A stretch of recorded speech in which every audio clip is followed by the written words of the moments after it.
Monolith Soft has some of the most ambitious storytelling in all of video games, and while these stories are definitely fascinating, filled with interesting scenes and concepts, that doesn't really excuse them from the need to tell their story in a clear and concise manner.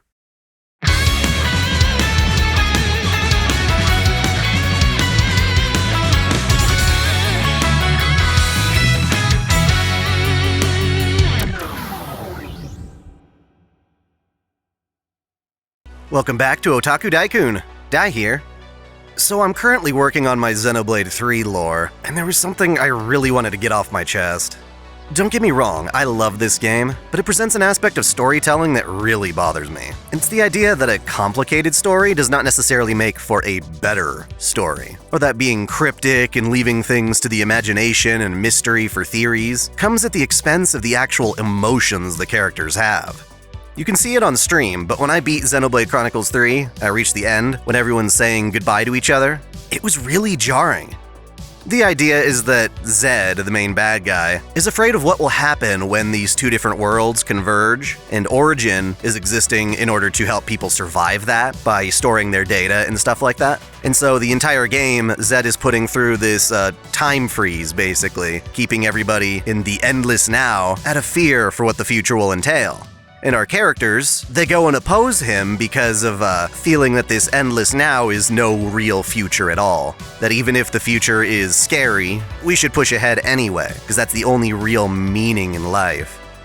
So we defeat Zed, and then it turns out that the worlds, after they converge, are going to go their separate ways again. And all of a sudden, the characters are saying goodbye to each other as if they knew this was going to happen all along. It's supposed to be this really emotional scene that just had me sitting there being like, wait, what? The explanations of how Origin works and how these worlds converge is only relegated to a couple of different cutscenes where Nia throws off some offhand dialogue about it. She never really fully explains how it works and what'll happen afterward. So the fact that the characters are going to be parted from each other, at least at the time I was playing that, was really jarring. They hadn't developed it at all. In fact, the only time they actually mention ahead of time that the characters will be parting from each other is in Nia's hero quest, which you can only play after beating the main game. And I'm just like, what good does that do? Sure, it makes a little more sense going back and knowing a bit more of the lore and the extra details they've added since then, but at that moment in time, what was supposed to be a real emotional moment was compromised by the fact that it just didn't make sense. And this has everything to do with suspension of disbelief. We know that certain works of fiction are obviously fake, but we're able to overlook that in order to enjoy the story and get immersed in it, to treat it as if it were real. But that doesn't mean you can just accept anything that happens on screen. You know, Harry Potter's a story about magic, but there are still rules to that magic. There are still genuine consequences to the things that you do with that magic. Underlying all that extra lore and these details is a story that still feels grounded in some degree of reality of its own. And I feel like what Xenoblade 3 is doing a lot of the times is stressing what a normal suspension of disbelief should be able to take, pushing it to its absolute limit. If you're going to invent this device that's an arc that saves everybody and preserves them through the convergence of these two worlds, these are all foreign concepts to us. You need to put them in terms that we can understand and make it clear the consequences. And to me, with all the emotional stakes that the characters have had up until this point, I think it would have been rather jarring if these characters were to suddenly learn that what they're fighting for is to ultimately be apart from each other. There should have at least been a moment where they're like, wait a second, really? Uh-oh. And after some thought and deliberation, some contemplation, the types of conversations you would have before a final battle, where the characters build their resolve, they come to terms with it ahead of time and say, yeah, okay, when we defeat Zed, we may no longer see each other again, but we still want to do this, because the future we're looking for is still more valuable than staying in this endless now. So it fits thematically with what the characters are trying to do, but it feels more like the characters knew this was coming, but the audience did not at that moment in time. And that's extremely frustrating. It's like being outside of the loop of an inside joke among friends. That's not the kind of thing a story should seek to do. And I would argue it's bad storytelling.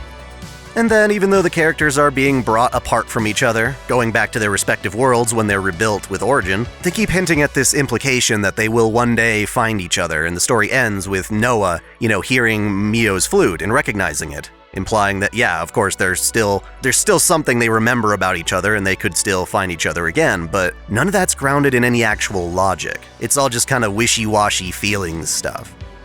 Is there a way for them to control when the worlds converge and when they split apart? Is there a way for them to fuse together without hurting anybody? None of that stuff is actually discussed in the game, and it's relegated to theories, and these theories just don't help.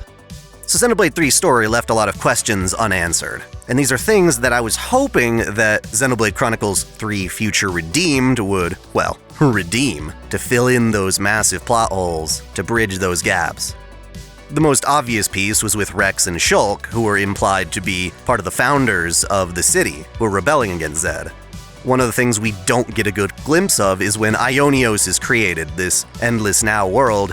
What did it look like? Who exactly were the first rebels and what were they up to? How do we get from this backstory to where the game actually starts? By implying that Rex and Shulk are definitely part of that story, it begs a lot to explain.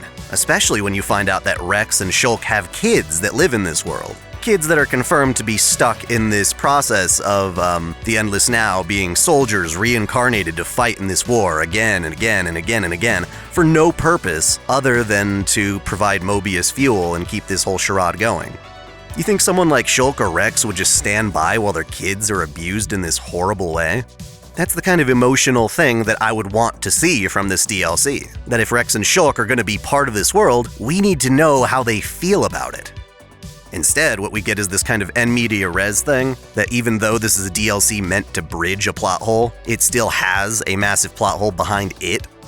The story takes place during characters like Console N and whatnot, which implies that several generations have already passed, with Noah and Mio being born, breaking free from the Flame Clocks, joining the rebellion, and dying.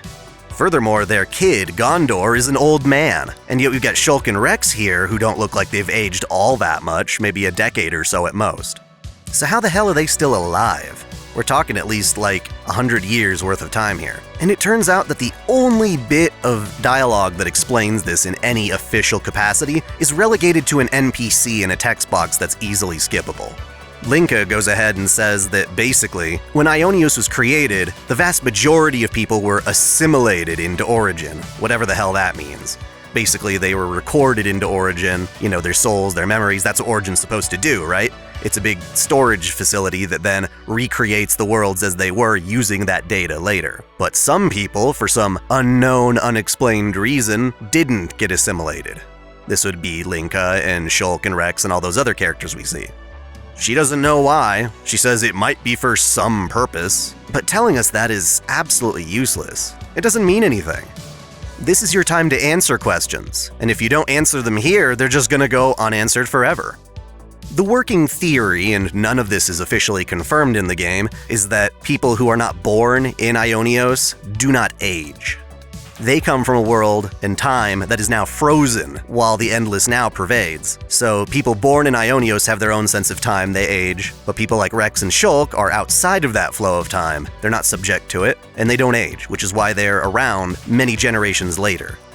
That also implies again that they were there from the very beginning, when they found out that their children were being cloned by Zed to use in this stupid war. The game doesn't have any reference to them trying to fight for their children and oppose this, and if that's the case for Shulk and Rex, what about all the other characters that we love? We can just assume, oh, they got assimilated, but Rex and Shulk didn't? Why them? Who knows?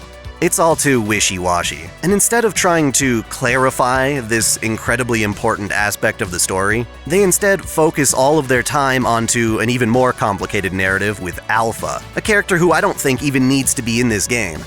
Now, I was watching Enel's video where he ranted about the DLC, and he said he liked how they followed up on Ontos, aka Alvis, because his story was unresolved or something, and I'm like, are you kidding me? At the end of Xenoblade 1, he let Shulk create his new world, and that was his job. His job was done. There was nothing he needed to do. Apparently, Shulk finds Ontos' core on the beach, and they use it in Origin. Okay, sure. And yet now there's this whole story where Alvis is becoming the new bad guy, to the point where Shulk and Rex even team up with Zed to fight against him. Which again, we don't really find out the follow-up to. It's just a opening cutscene that's meant to be of shock value that's missing a lot of the context. You know, Shulk's like, Alvis, why are you doing this, whatever. And that again is a very valuable question. Why would Alvis, a dude who was, for the last time we saw him, one of Shulk's friends and allies, suddenly being a bad guy? And what exactly is his motive that would make Zed also want to fight against him? And it turns out it's this really convoluted thing, like a slight difference in philosophy. Basically, Zed creates this endless now because he's afraid of what the future will hold. When the worlds converge, God knows what that's going to look like. He's the collective unconsciousness of humanity that is worried about what will happen. So he decides to freeze time and uses this endless war just to maintain that frozen time. Alvis, on the other hand, apparently thinks that this is all just a big clusterfuck. He wants to salvage what he can and go to another world, I guess?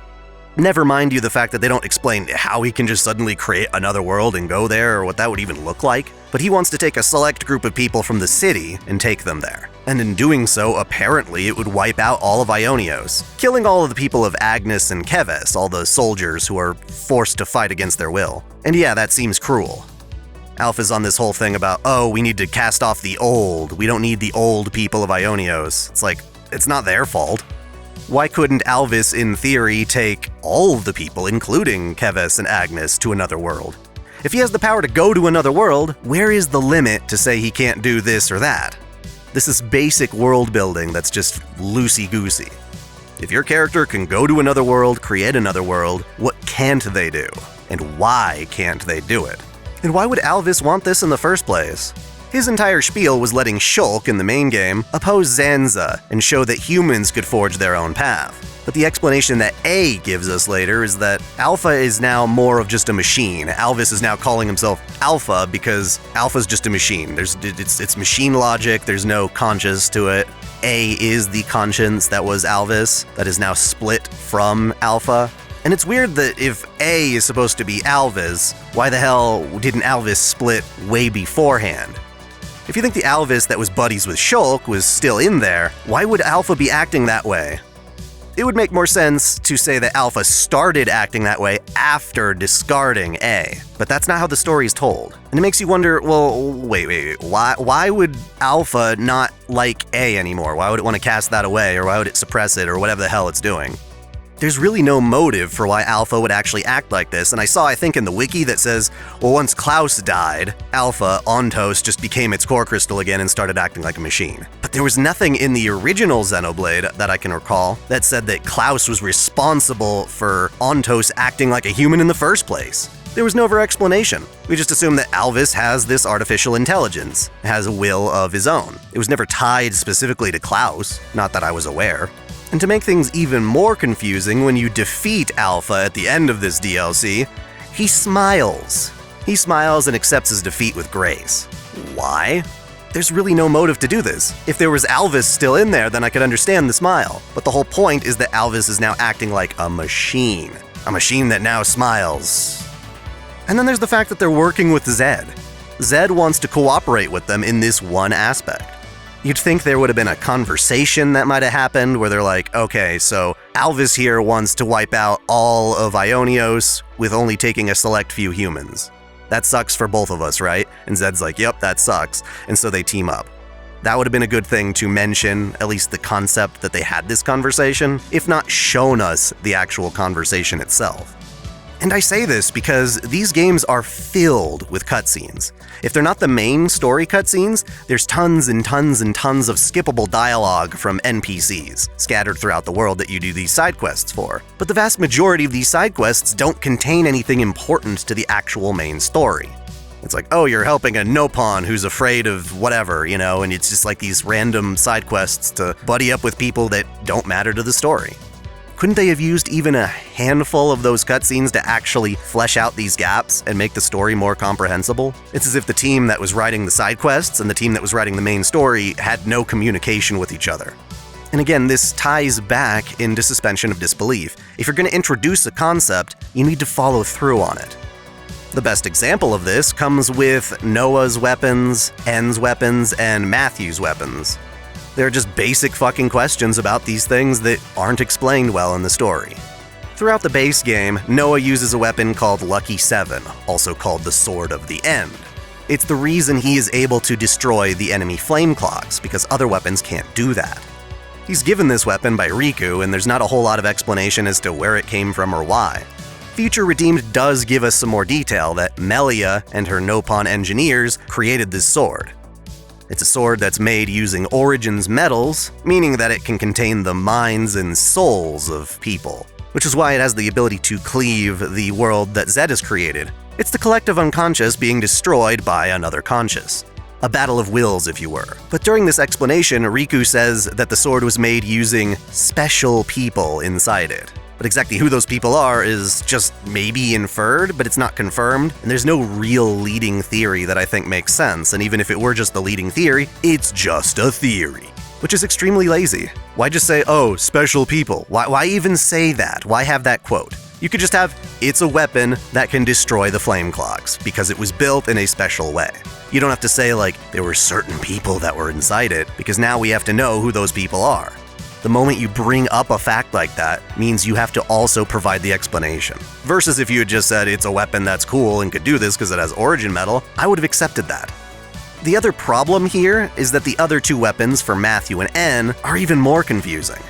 In the base game, presumably N has a counterpart sword to Lucky 7, his version of the Sword of the End. But even now, even after this new DLC, who made the Sword of the End that N uses is never explained. How he got his hands on it is never explained. And to make matters worse, in the final battle that is, we find out that N's weapon has the Logos Core crystal inside it, aka Mallows from Xenoblade 2.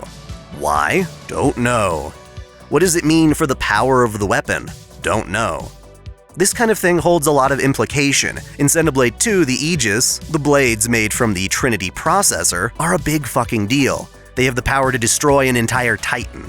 The war between Mithra and Mallows was an entire DLC chapter of its own. So a weapon just casually having it inside it for a cutscene is really bizarre. And then we also find out that Matthew's gauntlets also contain the core crystal for Numa, which is the combined form of Pyra and Mithra, which makes us wonder, wait, what?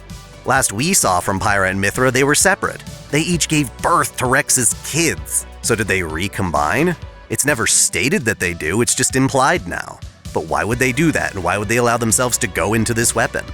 If they were willing to give up that and become part of this weapon that Matthew uses, why doesn't this weapon play a bigger role in the main game?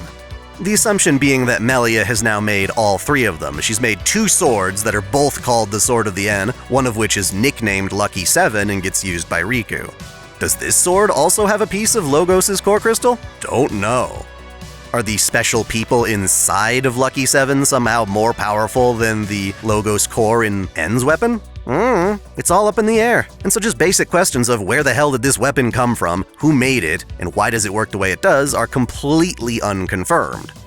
It's as if Monolith Soft thought that just giving us this little hint, oh look, see there's Logos' core crystal, you recognize that? Or there's Numa's, ooh isn't that cool? Was enough to hold people over and get them excited without actually having to take responsibility. And this is extremely condescending in a certain way. Going back to that line that Linka says in a text box that's easy to miss, she explains that certain people were not assimilated into Origin. And when Matthew specifically asks, do you know why? She's like, I don't know. Maybe there was some special reason behind it, implying that, oh, maybe the devs have some special reason, but they're not gonna tell you. And then in the most condescending way, Rex literally follows up by stating that you don't need to think too hard about it. This is Xenoblade. This is Monolith Soft, who makes some of the most thought-provoking, intellectual games possible. They delve into psychology and Gnosticism and religion and all this other stuff. And now here, during a basic plot hole that's trying to be filled, Rex says, don't think about it. Just consume product. And this all reaches a climax for me during the ending of Future Redeemed, when we get to see a vision of the old Earth that Klaus screwed over. The reason we're being shown it in the story is that Nael, Matthew's sister, believes this is what a world of peace would look like. She's been taken over by Alpha, and this is presumably the type of world that Alpha wants to take the people of the city to go and inhabit. A world without conflict, one that Nael can be happy about. That's what the scene is supposed to be showing us, and the entire point is that Matthew is supposed to say, hey, don't forget that this world, this old Earth, was actually destroyed. humans ravaged it through their warfare, making Klaus feel like shit, which is why he wanted to create a new world in the first place. So even though this world looks nice and peachy, it's all nice and happy, it's doomed to ruin too. So if you're willing to sacrifice tons of people to achieve it, you're no different than the bad guys. You're no different than the people that ruined this nice, peaceful world. And that's a pretty complex idea that they're trying to explore in this cutscene. But all of it is completely undone by the presence of a stupid radio. Everyone's so excited about this radio that gives spoilers, connections to Xenosaga. The radio is made by Vector Industries, implying that Vector Industries exists on the old Earth. Perhaps that lost Jerusalem, the place that they're all looking for in Xenosaga, is in fact the same world that the Xenoblade story branches from. This random radio broadcast is giving all sorts of little hints to Xenoblade Chronicles X and Xenosaga, to the point where you gotta sit there and read the subtitles constantly just to hear everything. And all of this is going on top of what should otherwise be a cutscene between Matthew and Niall, where they're seeing this peaceful world. And even the YouTuber Enel says in their video that they weren't even paying attention to the base cutscene at that point. It was just taking screenshots to catch up on this radio. They literally ruined the emotional crux of an entire cutscene to lay these weird Xenosaga spoiler cameo things in there. Things that, for this story, for this particular moment in the narrative, are completely unnecessary and unrelated. Okay, so Vector Industries exists? Who cares? We're trying to worry about Niall and Matthew right now. We're trying to worry about defeating Alvis right now. What does any of that have to do with it? At the very least, it's just a nice little Easter egg. And even if it does mean that Xenoblade's world is connected to Xenosaga's world in some deep and meaningful way, even if this means we're gonna get like an HD collection of Xenosaga so that we can understand that correlation, now is just not the time to put it. If this game has all this extra, optional dialogue with NPCs that don't matter to the story, why not put the radio there? Why not let you run around this Earth and find the radio on your own, listen to the radio separately from the actual cutscene with Niall? That would be a much better use of time. And so then your characters eventually do defeat Alpha. It's weird again, he smiles, it makes no sense. And then we've got Shulk and Rex deciding that they're going to help stabilize Origin. They're going to replace Alpha, whom they just defeated, as part of Origin's core. How can they do that? They're just humans. It makes sense that A, which was a part of Alpha, could go there and become the substitute, but there's just a lot of stuff that just isn't explained and we just have to be like, oh cool, that's nifty, I'm glad they can do that. It's an excuse to get them out of the way for the narrative of Xenoblade Chronicles 3 where they don't show up. But you know who isn't tied off nicely with a little bow? Linka and Panacea. They're supposed to be unaging as well. They've been around just as long as Shulk and Rex have. They go on to be the founders of the city, but if they're not affected by time, where the hell are they in the base game? We've got Riku, the Nopon. Presumably he's there from the very beginning. He's in Future Redeemed all the way up to the base game, which is hundreds of years apart. You could just say, oh, well, that's just Nopon aging differently, but it still doesn't answer what the hell happened to Panacea and Linka. Again, just the tiniest little bit of dialogue from an NPC or something somewhere would have probably been enough to answer that. All in all, it just seems like really basic stuff, important things that I would need to hear before I could get behind the emotional crux of the story, were ignored so that they could put other flashier set pieces on screen, get you excited about other things. Why even bother showing that Rex had 3 kids if one of those 3 kids isn't even present? What happened to them? They put little details in the story that then demand more explanation. If you're going to show that Matthew's weapon has Numa's core crystal in it, you have to explain that. That opens up the door for lots of questions.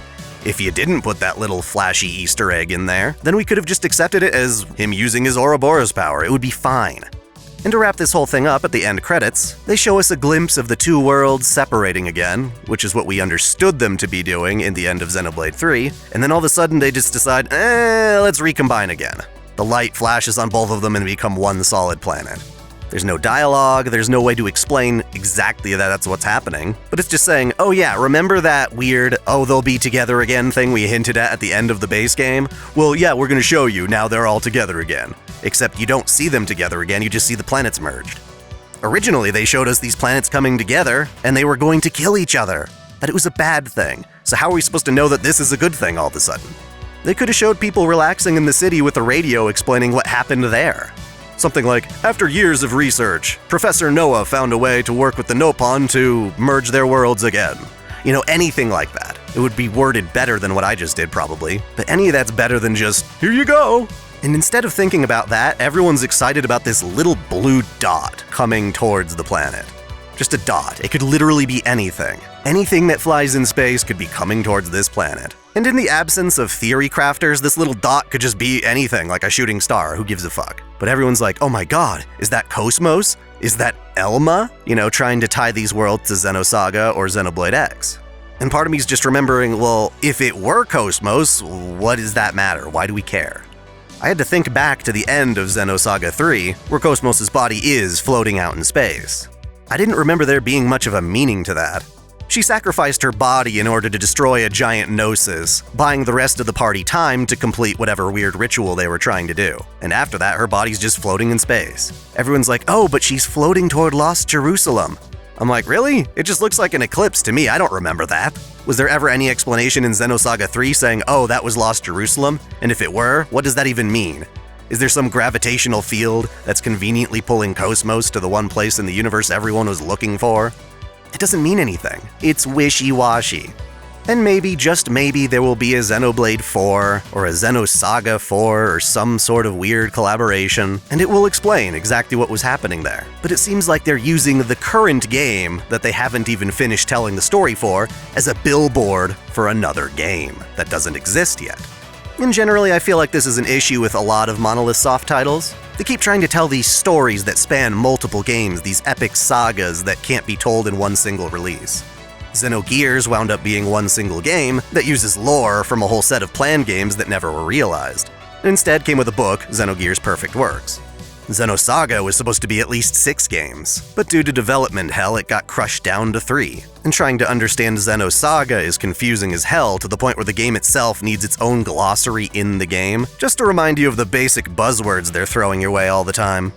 These are extremely ambitious stories. I love what they want to tell, but saying they executed these well is just ignorant.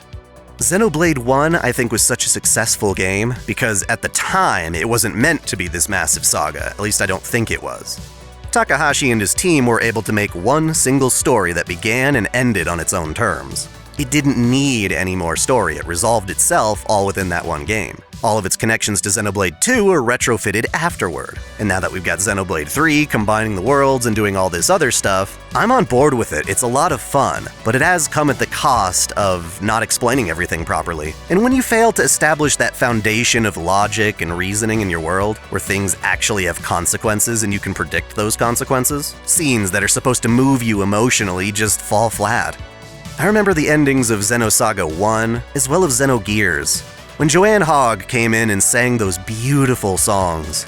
At the time, I understood the emotional stakes for the characters, why they were doing that, why it was such a relief for them to come back. And while they have that exact same vocalist doing the ending song for Future Redeemed, while it has the same timbre and theme as before, it doesn't hit as hard this time as it once did. And a lot of that's because there's more lore than there is substance. More connections to other games and references and cool flashy things that aren't tied down by something that we viewers can actually understand for sure.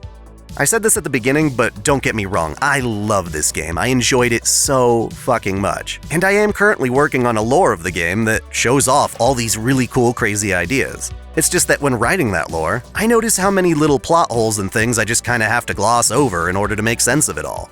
I have to do what Rex said, don't think too hard about it, which isn't something I actually want to do.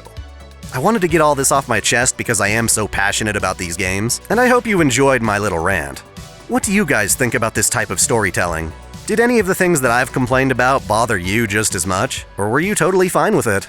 Let me know what you guys think in the comments below. Thanks for watching! If you enjoy this channel, help us grow by liking, commenting, sharing the video, subscribing to OtakuDaiKun, and most of all, smashing that notification bell so you don't miss out on all of our anime discussion, lore, or Let's Play content. You can support us directly through Patreon, Subscribestar, or our YouTube membership, all of which come with benefits like exclusive vids and early access. As always, celebrate your fandom! I want to give a special shout out to all my $10 and up supporters. Video Gamer 75, Elise Trash Friskinko, Dante Pendragon, Stephen Elak, Samuel Gersten, The Nonchalant Ostrich, Otaku Mom, Jens Bauman, Mystic Samurai 1983, Lord Omagoden, Free Brick, Olympian Doll, RNG Shuffles 1498, Alexis Yukio Gomez Yamato, Link Pendrago, King Kobo, Observer Bellis, Flash Daniel, James Hewitt, Uncanny EXP, Andre Foster, Jared Kraus, Zero Effort, Game King 352, Caitlin P, Vladimirovna, Succubus Sakura, Jonathan Padua, The Taz 96, Maxwell's Demon, President Irina Vladimirovna Putina, Kengo X77, SF Giants Fan Mike, and Akakaze Yume. Thank you all so much.